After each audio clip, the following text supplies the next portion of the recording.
श्यामा प्रसाद मुखर्जी एक शिक्षाविद, प्रखर वक्ता, कुशल संगठनकर्ता और बहुआयामी व्यक्तित्व के धनी थे। वो न केवल एक अनुभवी राजनीतिज्ञ थे बल्कि एक प्रखर राष्ट्रवादी और देशभक्त भी थे। आइए एक नजर डालते हैं श्यामा प्रसाद मुखर्जी के जीवन पर।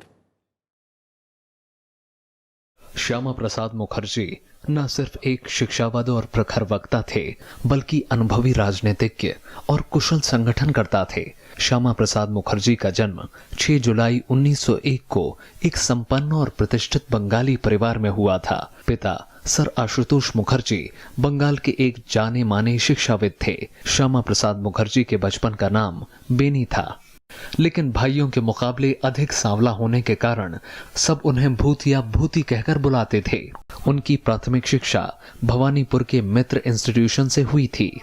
1917 में मैट्रिक की परीक्षा पास करने के बाद उन्होंने कलकत्ता के प्रेसिडेंसी कॉलेज से 1919 में इंटरमीडिएट और 1921 में अंग्रेजी साहित्य में स्नातकोत्तर की पढ़ाई पूरी की। स्नातक की पढ़ाई पूरी करने के बाद 1922 में उनका विवाह सुधा चक्रवर्ती के साथ हुआ।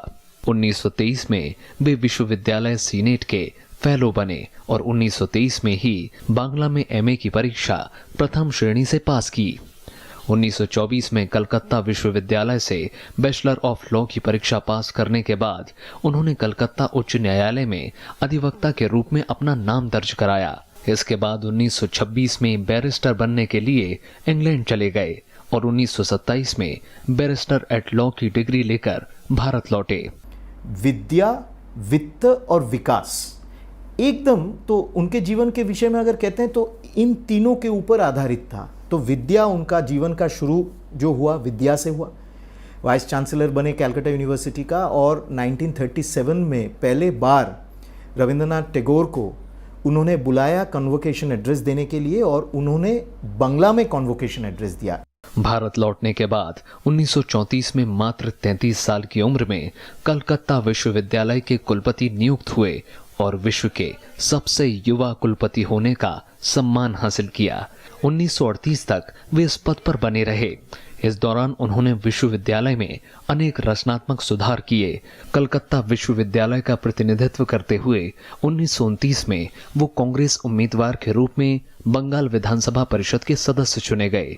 लेकिन जब 1930 में कांग्रेस ने विधानमंडल के बहिष्कार का आह्वान किया तो श्यामा प्रसाद मुखर्जी ने विधान परिषद की सदस्यता से इस्तीफा दे दिया।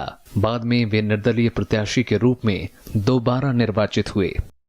1937 में जब कृषक प्रजा पार्टी और मुस्लिम लीग गठबंधन सत्ता में आए तो श्यामा प्रसाद मुखर्जी विरोधी पक्ष के नेता बन गए। वे फजलुल हक के नेतृत्व में प्रगतिशील गठबंधन मंत्रालय में वित्त मंत्री के रूप में शामिल हुए, लेकिन 1 साल से कम समय में इस पद से त्याग पत्र दे दिया।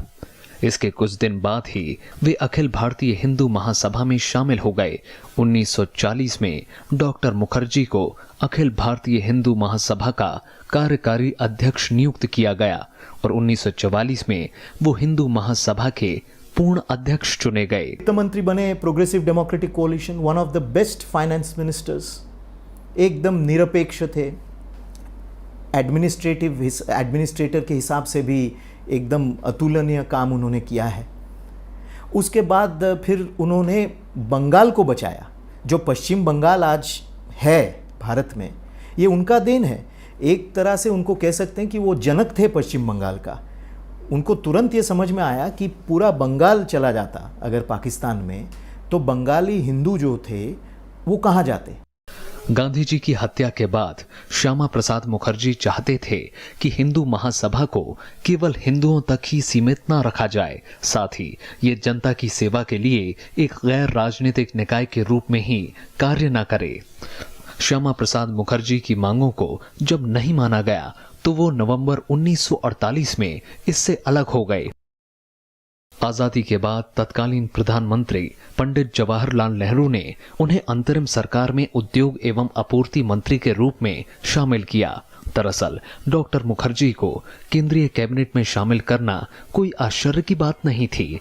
इससे पहले संविधान सभा में उनके प्रदर्शन, राजनीतिक दूरदर्शिता, शानदार भाषण कला और संसदीय प्रक्रिया की कुशलता ने उन्हें एक नई ऊंचाई दी थी।